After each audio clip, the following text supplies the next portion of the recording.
All right, welcome everyone.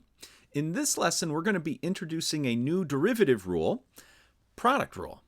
And it's going to tell us how to actually calculate the derivative of the product of two or more functions. All right, so let's start by looking at the actual rule. What does the product rule say? So it says if we have the product of two functions, function capital F times function capital S, and we want to differentiate them, well, the product rule tells us we can do that, and it might not be quite what we expect. So the derivative of that product is the derivative of the first function, so the derivative of function capital F, times the regular second function, we haven't done anything there, plus the first function, nothing new here, times the derivative of our second function. So this is really telling us how to differentiate the product of two functions.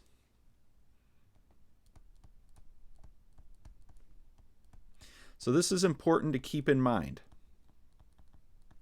So if you're going along and you have a function that you want to differentiate, and you see some x terms here, you see some x terms over here, and they're being multiplied together, well then product rule is probably the way to go.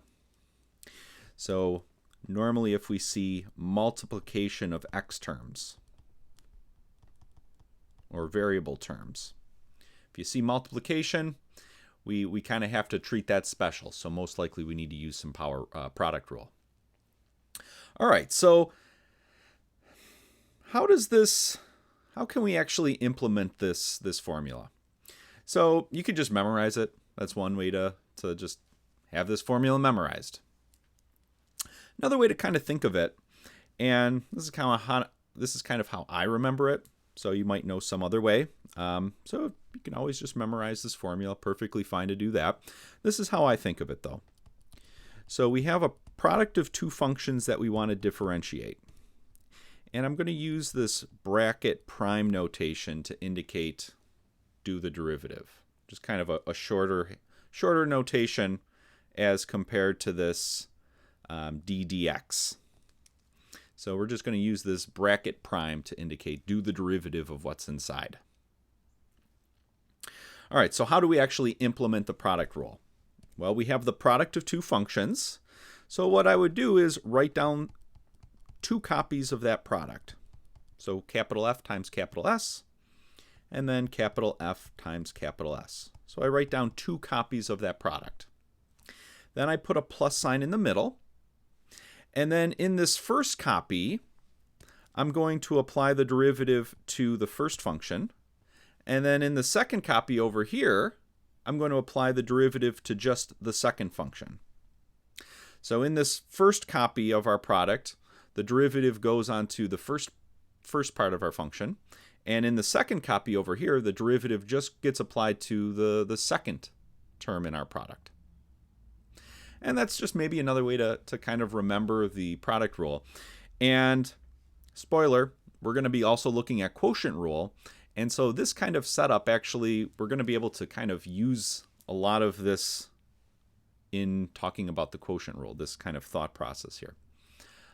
So however you remember product rule, though, perfectly fine.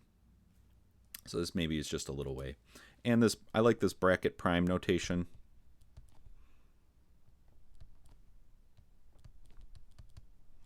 Just a nice shorter way to indicate derivative.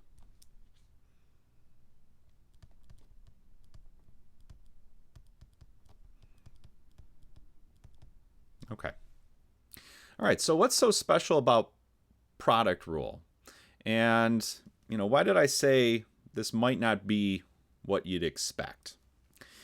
So let's first kind of remember back. We've learned a few derivative rules now. One of the major ones we've learned is the sum rule. And what the sum rule did is it allowed us to calculate the derivative of the sum of two functions. So we had, say, a function here, and we were adding those two functions. What did the sum rule say? How do we actually differentiate the sum of those two functions? Well, it worked very nicely. So we'd have our first function plus our second function, and then the derivative, we can differentiate just that first function, and we can differentiate just that second function. And that's what the sum rule said. So to calculate the derivative of the sum of two functions, just differentiate the first piece, and then differentiate the second piece, and then just add the results. Same thing for subtraction. If this was a subtraction, works just the same. And this gave us the idea of what we called term-by-term differentiation.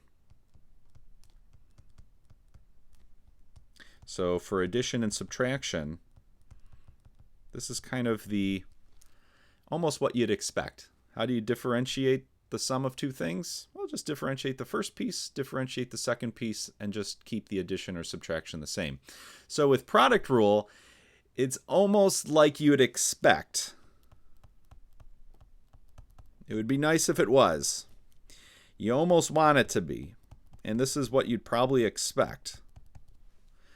So how would we differentiate the product of two functions? And it's very tempting to say, all right, let's just do term by term in this case too. So we have our product. We differentiate the first piece here. We differentiate the second piece there. And we're done. And it turns out it's not correct. So term by term for products like this doesn't quite work out so nicely. There's a little bit more going on. So in order to look at how this product is changing, we have to look at how the one function kind of changes while keeping the second function the same. Then we have to look at how the second function changes while keeping the first function the same. So unfortunately, this is almost what you'd expect. This seems very plausible, just doesn't work out. So the derivative of the product of two functions does not equal the derivative of the first function times the derivative of the second function. So, no. Put an exclamation point there. No, can't do this. So it's very tempting, but it's wrong.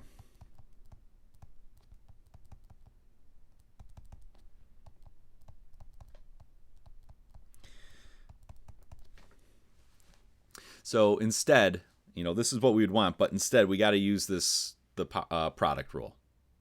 So this is what we need to use. All right. So in the next video, we'll see a few examples of actually implementing the product rule. See how this works in practice. All right, we'll see you then.